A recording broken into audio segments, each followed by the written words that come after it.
Hello बच्चों, स्वागत है हमारे इस YouTube चैनल पे, जहाँ पे आज मैं आपसे बात करने वाला हूँ इस वीडियो पे मेगा कॉम्पिटिटिव एग्ज़ाम में पूछे जाने वाले गणित के सवाल के बारे में। तो इस वीडियो में हम बात करने वाले हैं ग्रुप बी में मेगा कॉम्पिटिटिव एग्ज़ाम जो 30 अक्टूबर के दिन हुआ, उसमें जो पूछे गए प्रश्न है और उनके उत्तर के बारे में। तो यदि आप भी ग्रुप बी के स्टूडेंट हैं तो आपको ये वीडियो बिल्कुल देखना चाहिए, और साथ में यदि आप नहीं दिलाए एग्ज़ाम तो भी आपको ये वीडियो देखना चाहिए, ताकि आपको एक नॉलेज बना रहे कि गणित में किस प्रकार से क्वेश्चन आते हैं और हम उसको कैसे सॉल्व करते हैं। तो चलिए आते हैं फिर गणित के क्वेश्चन में। गणित में टोटल 20 क्वेश्चन आए थे मेगा कॉम्पिटिटिव एग्जाम में, जिसका क्वेश्चन नंबर पहला आपको स्क्रीन में भी दिखाई दे रहा होगा।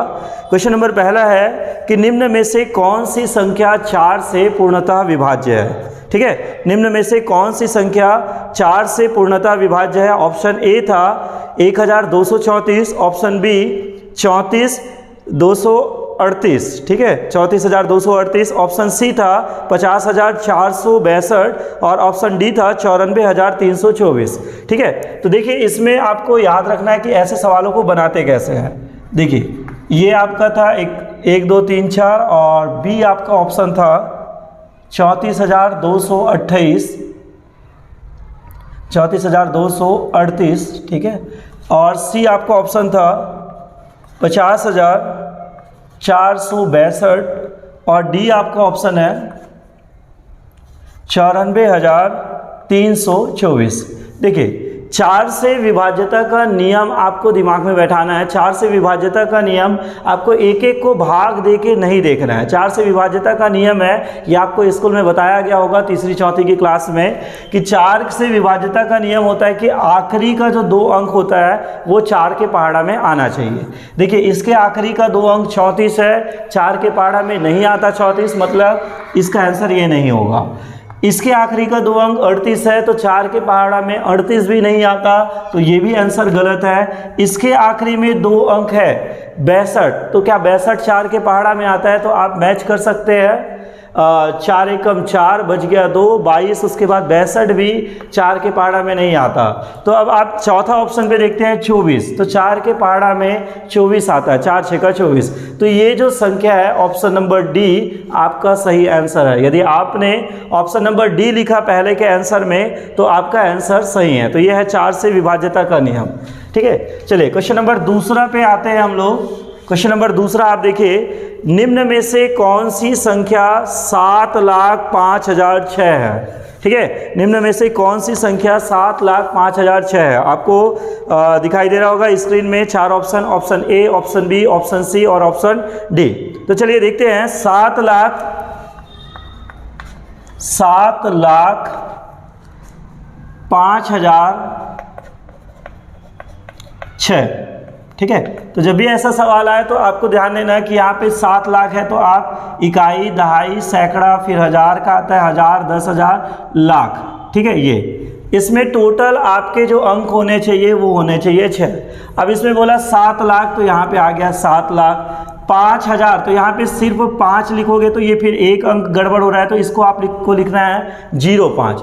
और उसके बाद 1006 आप ऐसा लिखेंगे तो ये टोटल अंक है वो 4 अंक का हो जाएगा, जबकि हमको टोटल अंक लेना है कितना, 6 अंक। तो ये सामने में 0, ये भी 06 है। तो इसका जो उत्तर है ये 7,05,006, जो कि आपका ऑप्शन नंबर सी पे है, 7,05,006। तो ये आपका सेकंड का जो आंसर है वो है आपका सी, 7,05,006, ये आपका सही आंसर है।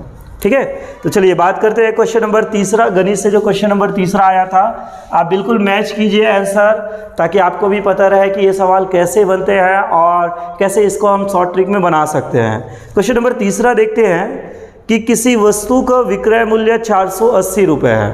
ठीक है, किसी वस्तु का विक्रय मूल्य है वो है 480 रुपये, और बोला है क्या, यदि 56 रुपये की हानि हो, तो 56 रुपये की हानि हो, हानि हमको दिया है 56 रुपये, तो पूछा गया है क्या, तो वस्तु का क्रय मूल्य होगा। वस्तु का क्रय मूल्य मतलब वस्तु की खरीदी गई मूल्य। तो चलिए देखते हैं खरीदी गई मूल्य। तो इसमें आपका ऑप्शन दिया था option A 424, option B 336, option C 268 और ऑप्शन डी इनमें से कोई नहीं। तो देखिए हानि का आपको पूछा गया है क्रय मूल्य होगा, ठीक है। तो हानि का जो सूत्र होता है, हानि कैसे निकालते हैं, तो हानि बराबर होता है क्या, क्रय माइनस विक्रय। ये आपका फिफ्थ क्लास का टॉपिक है ये। हानि बराबर होता है क्या, क्रय माइनस विक्रय। तो हानि आपका दिया है 56 बराबर क्रय आपको दिया है, ज्ञात करना है क्रय आपको, माइनस विक्रय आपको दिया है 480। तो 480 को इधर ला लो, 56 प्लस 480 बराबर क्या हो जाएगा, क्रय। तो क्रय बराबर आपका कितना हो जाएगा 480 और 56 को यदि जोड़ोगे तो आपका उत्तर आ जाएगा 536 रुपये। तो 536 जो है वो आपका ऑप्शन नंबर बी है। तो ये आपका ऑप्शन नंबर बी का जो उत्तर है वो है आपका 536। तो यदि आपने 536 मतलब ऑप्शन नंबर बी को राइट आंसर लिखे हैं तो आपको नंबर मिलेंगे, वरना माइनस मार्किंग है तो नंबर कटेंगे भी।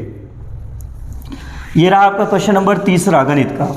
चलिए क्वेश्चन नंबर चौथा आपका आया था 24, 36 और 60 का महत्तम समापवर्तक। ठीक है, 24, 36 और 60 का महत्तम समापवर्तक होगा। आपको ऑप्शन दिया गया था, ऑप्शन ए 24, ऑप्शन बी आपका दिया था 12, ऑप्शन सी आपको दिया गया था 36, ऑप्शन डी दिया गया था आपका 60। ठीक है, महत्तम का मतलब होता है कि बड़ी सी बड़ी संख्या जो इन तीनों में तीनों को पूरा भाग दे सके। ठीक है, तो देखो 24 की पहाड़ा में तो 24 आता है लेकिन 36 नहीं आता, 60 नहीं आता। 12 के पहाड़ा में देखेंगे तो 12 दूनी 24, 12 तिया 36, 12 पंचे 60। तो 12 के पहाड़ा में तो ये आता है, 36 के पहाड़ा में 24 नहीं आता, 60 नहीं आता, और 60 के पहाड़ा में 60 आता है, ये दोनों नहीं आता।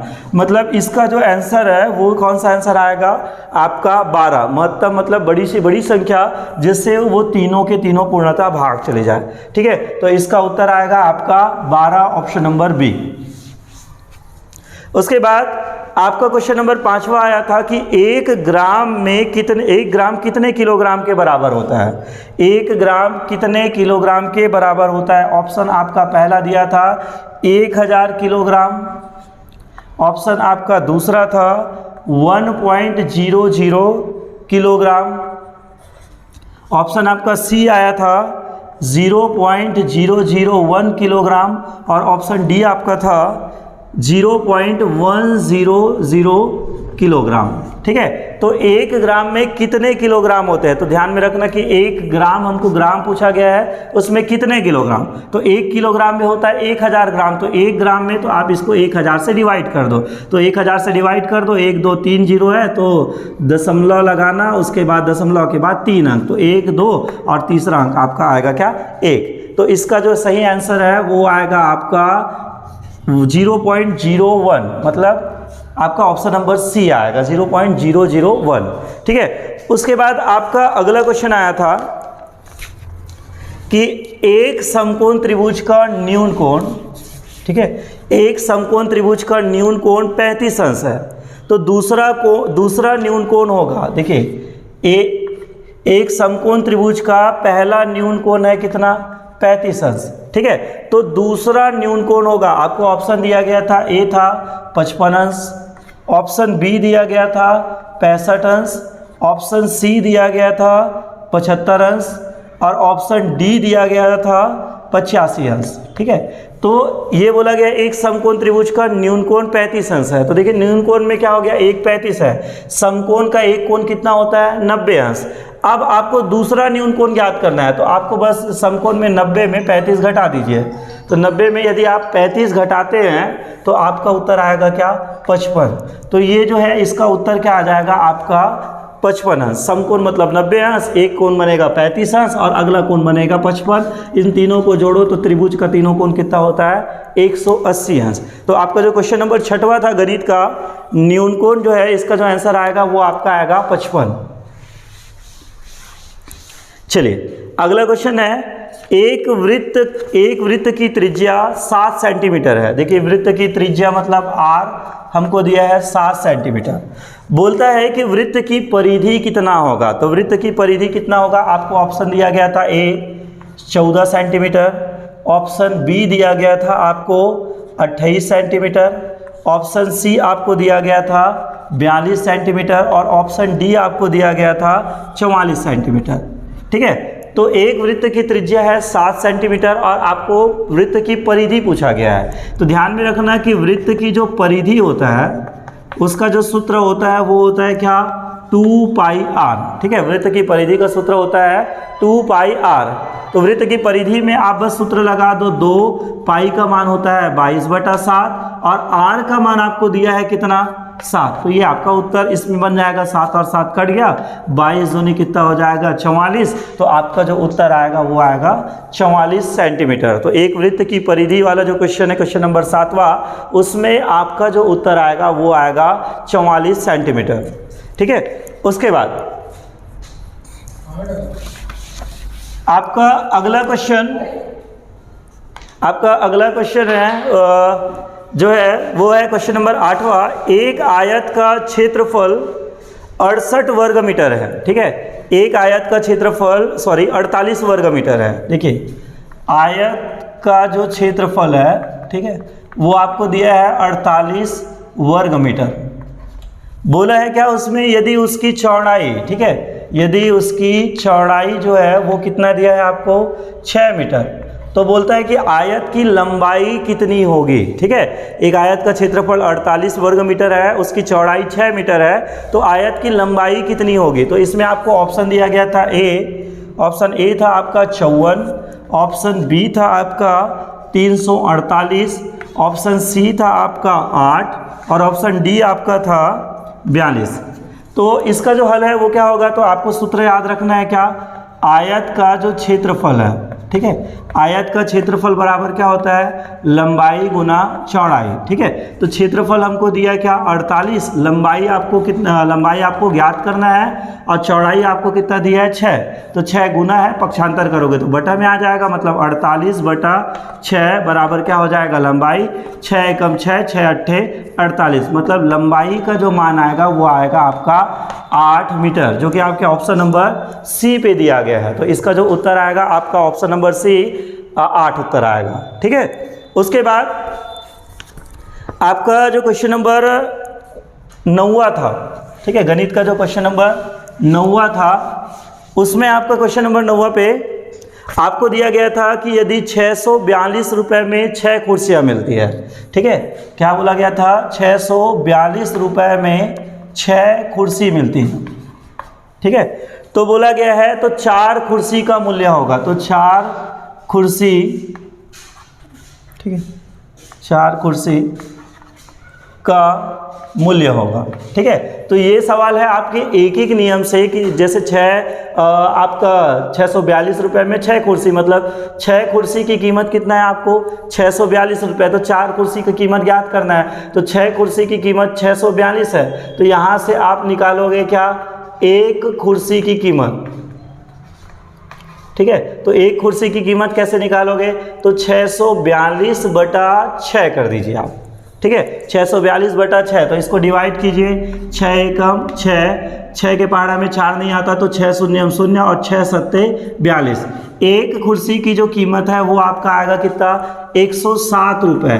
कई लोग इसको डायरेक्ट 67 करते हैं, 6 एकम 6, 6 सत्ते 42, आप ऐसा डिवाइड कर सकते हैं, 6, ये आपका 642, 6 एकम 6, ये कट गया, नीचे आया 4, एक बार में एक ही अंक आता है, तो अब आपको यहाँ पे क्या लेना है, शून्यम, क्योंकि और एक अंक है तो दशमलव नहीं ले सकते, तो 6 शून्यम 0, 4 नीचे आया, अब नीचे आएगा 2, 6 सत्ते 42। ठीक है, तो इसका जो आएगा 107, वो कितनी कुर्सी की कीमत है, एक कुर्सी की कीमत। तो आपको जो 4 ऑप्शन दिए गया था, एक था आपका 107, बी आपका था कितना 542, सी आपको दिया गया था 428 और डी आपका दिया गया था 434। ठीक है, तो अब आपको पूछा गया था कि 4 कुर्सी का मूल्य कितना है, तो ज़्यादातर बच्चों ने 107 रुपये लिखा, लेकिन 107 नहीं होगा क्योंकि 642 रुपये में 6 कुर्सी है, तो एक कुर्सी की कीमत 107 रुपये है। हमको पूछा गया है क्या, 4 कुर्सी की कीमत। ठीक है, तो 4 कुर्सी की कीमत क्या करेंगे, तो 1 का 107 गुना 4 कर दो, तो आप गुना कर दोगे तो क्या होगा, 4 सत्ते 28 का 8 हासिल 2, 4 शून्य 0 और 2, 4 एकम 4, मतलब 428 आपका ऑप्शन नंबर सी, ये आपका उत्तर आएगा इस आंसर का। ठीक है, उसके बाद आपका जो अगला क्वेश्चन था, ये कुर्सी वाली कीमत में आपका आएगा 428, ऑप्शन नंबर सी। उसके बाद आपका अगला क्वेश्चन था कि 18 + 6 भागित 3, उसके बाद -5 + 4 × 2, ठीक है, का मान होगा। यहाँ पे आपको ऑप्शन दिया गया था, option A 14, option B 35, option C 40, option D इनमें से कोई नहीं। अब देखिए, ऐसे सवालों को क्या करते हैं, बोर्ड मास सूत्र से हल करते हैं, ना कि कई लोग इसको डायरेक्ट हल करते हैं कि 18 और 6 को जोड़ेंगे तो आपका आ जाएगा 24, उसके बाद उसको 3 से भाग देंगे। ऐसा नहीं, ऐसे सवालों के लिए बोर्ड मास सूत्रों का प्रयोग करते हैं। मतलब को का भागोजोग, पहले कोष्टक हल करते हैं, फिर का हल करते हैं, फिर भाग। तो दिए गए सवाल में पहले भाग हल होगा, ठीक है। तो यहाँ पे क्या होगा, 18 + 6 को आप 3 से भाग दोगे तो क्या आ जाएगा, आप 3 दूनी 6, 2 आ जाएगा। उसके बाद -5 + 4 × 2, देखो पहले भाग हल होता है, उसके बाद आपका गुना हल होता है। तो गुना हल होगा तो क्या होगा, 18 + 2 -5 + 4 × 2 क्या हो जाएगा आपका 8। उसके बाद आपका जोड़ना हल होता है, जोड़ना मतलब प्लस प्लस, तो 18 और 2 और 8, ये आपका प्लस में है, -5, तो आप इसको जोड़ दो, 18 2 22, 22 और 8 कितना हो गया 28, 28 - 5, 28 में आप 5 घटाओगे तो आपका उत्तर आएगा कितना, 23। हमें जो 4 ऑप्शन दिया गया था ए बी सी या डी, इस चारों ऑप्शन में कहीं पे भी 23 नहीं है, मतलब इसका सही उत्तर क्या आएगा, ऑप्शन नंबर डी, इनमें से कोई नहीं। तो ये है लगातार 10 क्वेश्चन के उत्तर, और इस तरह से आप बना सकते हैं कि कैसे इसको हल किया जाता है। ये ट्रिक आपको दिमाग में बैठाना है, और सभी ट्रिक को, सभी टाइप के सवाल को आपको हल करना है। यदि आपको सीखना है तो आप हमारे चैनल को सब्सक्राइब कर लीजिए, क्योंकि आपको इस चैनल में मिलने वाले हैं पूरे गणित से रिलेटेड शॉर्ट ट्रिक, और उनको कैसे हल करते हैं इसके बारे में बताया जाएगा। गणित में टोटल 20 क्वेश्चन थे, तो 10 अभी क्वेश्चन और भी बाकी है। लेकिन मैं आपको बता दूं कि कोई भी कंपटीशन एग्ज़ाम, चाहे आप 6वीं लेवल से हो, 7वीं लेवल से हो, 8वीं लेवल से, ऐसे कॉमन क्वेश्चन आते हैं और हम तैयारी नहीं करते, या स्कूल पढ़ते समय हम लापरवाही करते हैं और सवालों को जल्दी हल करने का तरीका नहीं समझते, तो हम कंपटीशन एग्ज़ाम में जाके पीछे हो जाते हैं। तो यदि आपको भी कंपटीशन एग्ज़ाम में आगे बढ़ना है तो इस तरह से तैयारी आपको करते रहना है, प्रैक्टिस ज़्यादा करना है, ताकि आपसे ऐसे सवाल बिल्कुल जल्दी बने। तो चलिए आते हैं क्वेश्चन नंबर 11वां पे। क्वेश्चन नंबर 11वां आपका था कि प्रथम 10 प्राकृत संख्या का औसत है। ऑप्शन आपको ए दिया गया था 55, ऑप्शन बी आपको दिया गया था 44, ऑप्शन सी आपको दिया गया था 33, ऑप्शन डी आपको दिया गया था 11। अब देखिए, प्रथम 10 प्राकृत संख्या, तो प्राकृत संख्या जो होता है वो 1 से स्टार्ट होता है। अब 1 से लेके 10 तक को आप जोड़ दीजिए। औसत मतलब होता है आंकड़ों का योग बटा आंकड़ों की संख्या। तो औसत आप जोड़ दीजिए 1 + 2 + 3 + 4 + 5 + 6 + 7 + 8 + 9 + 10, आप इसको जोड़ दीजिए और उसके बाद इसको डिवाइड कर दीजिए 10 से, क्योंकि टोटल 10 संख्या है, तो सभी को आप जोड़ोगे तो आएगा 55/10, और 55 को तुम 10 से भाग दोगे तो यहाँ पे आएगा 5.5। हमारे ऑप्शन में प्रिंटिंग थोड़ा सा मिस्टेक हो गया, इसमें दशमलव लगाना भूल गए थे, इस वजह से इसमें आपको बोनस अंक मिलेगा 1 नंबर, क्योंकि इसका जो एक्चुअल उत्तर है वो है 5.5 और हम दशमलव नहीं लगाए थे, तो इसका उत्तर गलत है। ऑप्शन में एक भी उत्तर नहीं था, इस वजह से आपको इसमें बोनस अंक मिलेंगे। तो इसका सही आंसर है 5.5। औसत निकालने का फॉर्मूला होता है आंकड़ों का योग बटे आंकड़ों की संख्या, और प्रथम 10 प्राकृत संख्या पूछा गया है, तो 1 से लेकर 10 तक की संख्याओं को आपको जोड़ना था, ठीक है। उसके बाद आपका अगला क्वेश्चन है गणित का।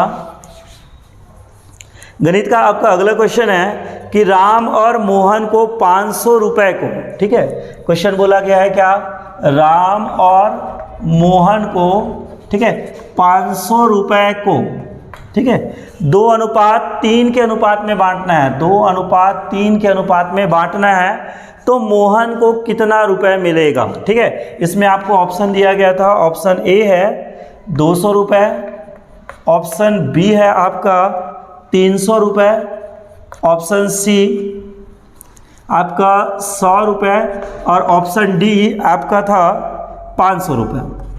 तो इस सवालों को कैसे हल करते हैं, तो देखिए टोटल रुपए कितना है 500 और अनुपात कितना है 2:3, तो आप दोनों को जोड़ दीजिए, 2 और 3 कितना हो गया 5, आप उसको डिवाइड कर दीजिए।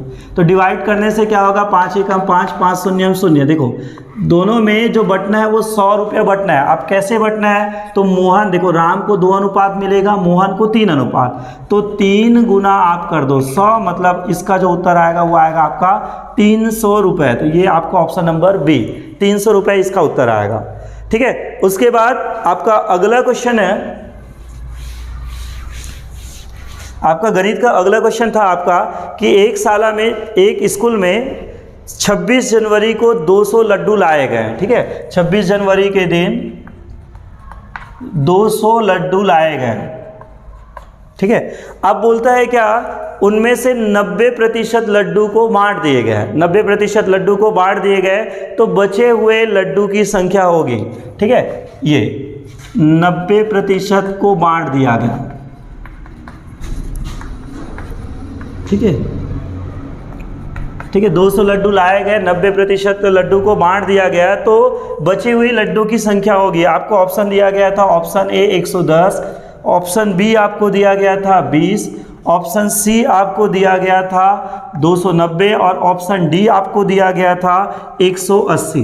ठीक है, तो 200 लड्डू लाए गए थे और 90% बांट दिए गए, तो आपको कुछ नहीं करना है, 200 लड्डू में आप 200 लड्डू का 90% निकाल दीजिए, तो 90% 90/100, तो ये आपका कट जाएगा, मतलब आपका होगा क्या 2 शून्यम शून्य 2 निया 18, 180 लड्डू बांट दिए गए 200 लड्डू में। ठीक है, 200 लड्डू में 90% बांट दिए गए, मतलब 180 लड्डू बांट दिए गए, तो बचे लड्डू कितने हैं, तो 180 लड्डू यदि आप बांट दिए तो आपको कितना लड्डू बचेगा यहाँ पे 20, तो इसका ऑप्शन नंबर आएगा आपका बी नंबर आएगा, ऑप्शन नंबर 20 उत्तर आएगा 20। ठीक है, प्रतिशत निकालना पड़ेगा, उसके बाद आपको घटाना भी पड़ेगा।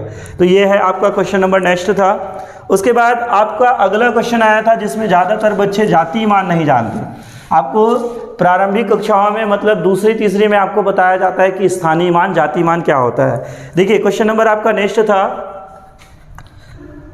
53,421 में 4 का स्थानीय मान, ठीक है, स्थानीय मान और जातीय मान। ठीक है, स्थानीय मान और जातीय मान का योग कितना है।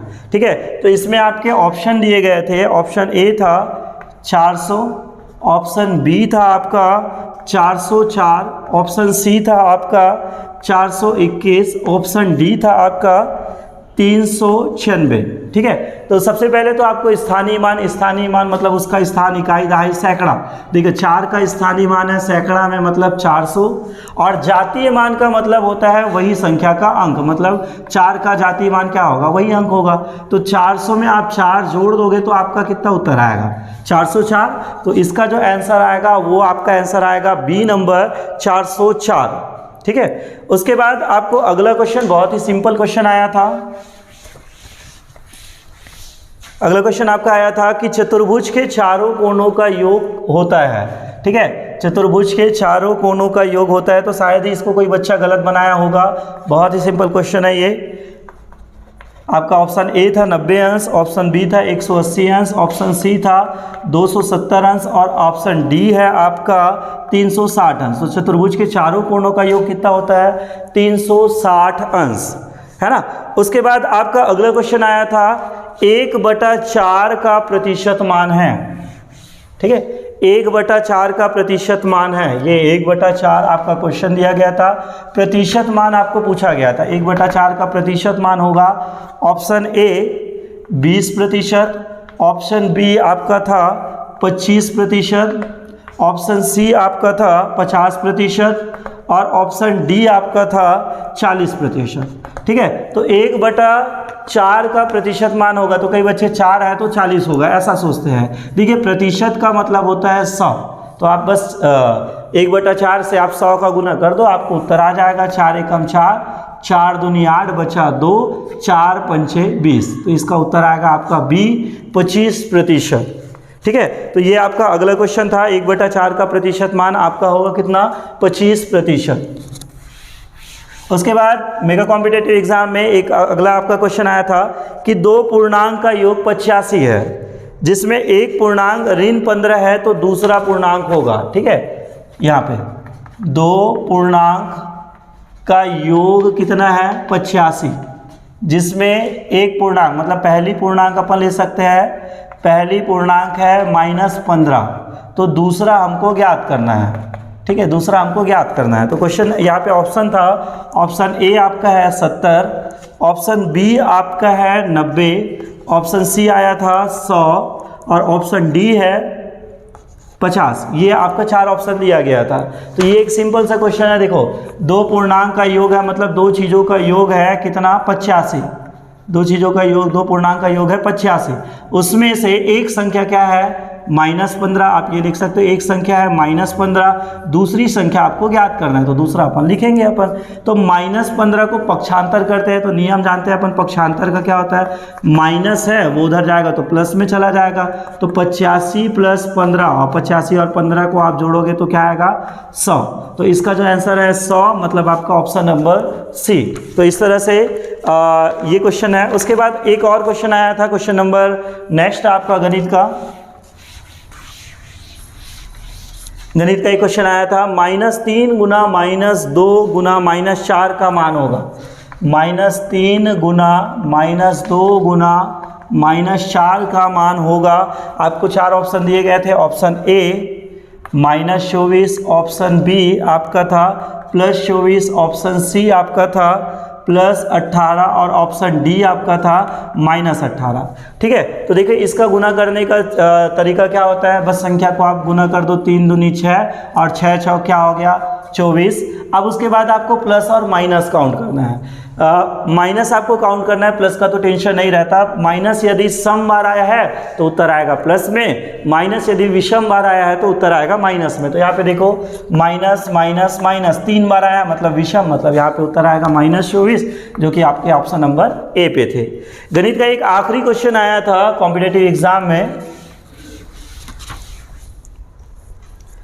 कि ये आपका एक क्वेश्चन था 3/5 और 1/2 और उसके बाद है 2/3। इसको बढ़ते क्रम में लिखे, तो इसको हल करने के 2 तरीके हैं।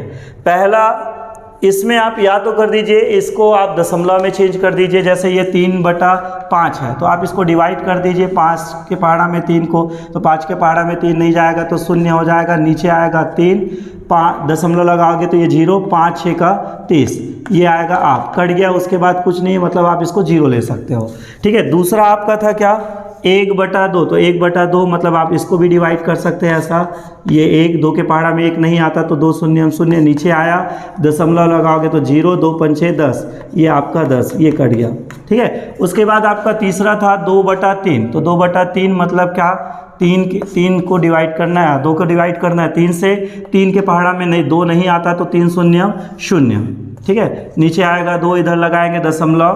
ठीक है, तो ये आ जाएगा आपका 20 हो जाएगा, 3 6 के 18, उसके बाद बचा कितना? 2। ठीक है, अब फिर आप दशमलव तो लगा चुके हैं तो अब आप इधर 0 लगा सकते हैं, 3 6 के 18, ये आपका प्रोसेस बढ़ते जाएगा, है ना। तो इसमें 0.66 आया, इसमें 6 0 आया और इसमें 5 0 बोल सकते हैं, मतलब 50 बोल सकते हैं इसमें। तो 50 से बढ़ते क्रम में बोला गया हमको क्वेश्चन में, तो 50 के बाद 60, 60 के बाद क्या आएगा? 66। 50 किसका मान है? 1/2। 60 किसका मान है? 3/5 और 66 किसका मान है? 2/3। तो बस वो आप लिख दो, पहले 50 आएगा मतलब 1/2 पहले आएगा, उससे बड़ा क्या आएगा? 60 मतलब 3/5 आएगा और उससे बड़ा क्या आएगा? आपका 2/3, 66। ठीक है, तो ये आपका आंसर था जो कि आपके उत्तर नंबर पे था, उत्तर नंबर आपका सी। ठीक है, ये आपका आंसर था। तो इस तरह से गणित में टोटल 20 क्वेश्चन आए थे, जिसका मैं आपको क्वेश्चन और आंसर मैंने आपको इस वीडियो में बताया।